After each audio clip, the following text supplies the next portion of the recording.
اعوذ باللہ من الشیطان الرجیم، بسم اللہ الرحمن الرحیم۔ رب اشرح لی صدری ویسر لی امری واحلل عقدۃ من لسانی یفقہوا قولی۔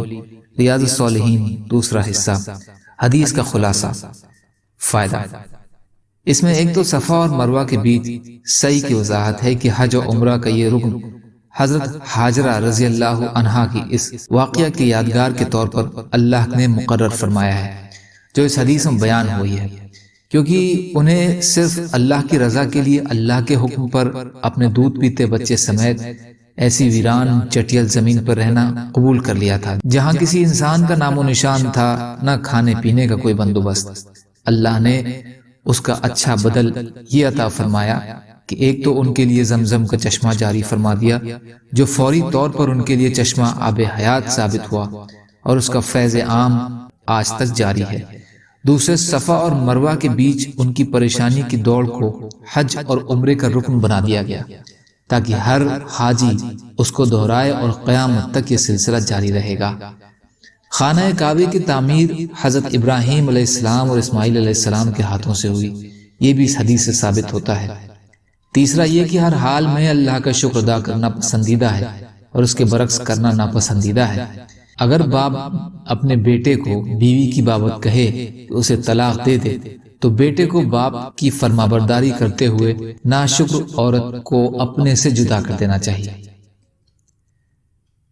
حضرت سعید بن زید رضی اللہ تعالی عنہ سے روایت ہے کہ میں نے رسول اللہ صلی اللہ علیہ وسلم کو فرماتے ہوئے سنا کہ خنبی من کی قسم سے ہے اور اس کا پانی آنکھوں کے لیے شفا ہے، بخاری اور مسلم۔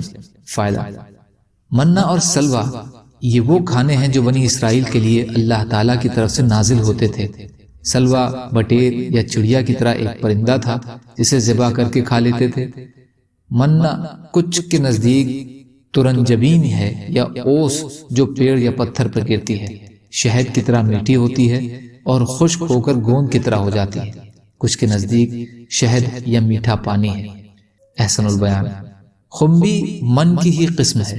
اس کا مطلب ہے کہ جس طرح بنی اسرائیل کو یہ کھانا بنا محنت پہنچ جاتا تھا، اسی طرح خنبی بھی بنا کسی کے بونے کے پیدا ہو جاتی ہے۔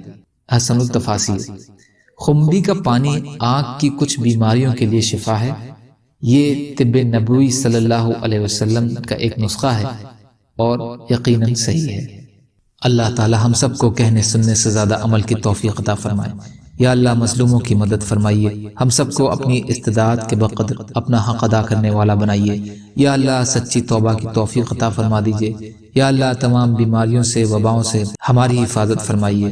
یا اللہ شفاء کلی عطا فرما دیجیے۔ سبحان ربک رب العزت عما یصفون وسلام علی المرسلین والحمد للہ رب العالمین برحمتک یا ارحم الراحمین۔ لا الہ الا اللہ محمد رسول اللہ۔ والسلام علیکم۔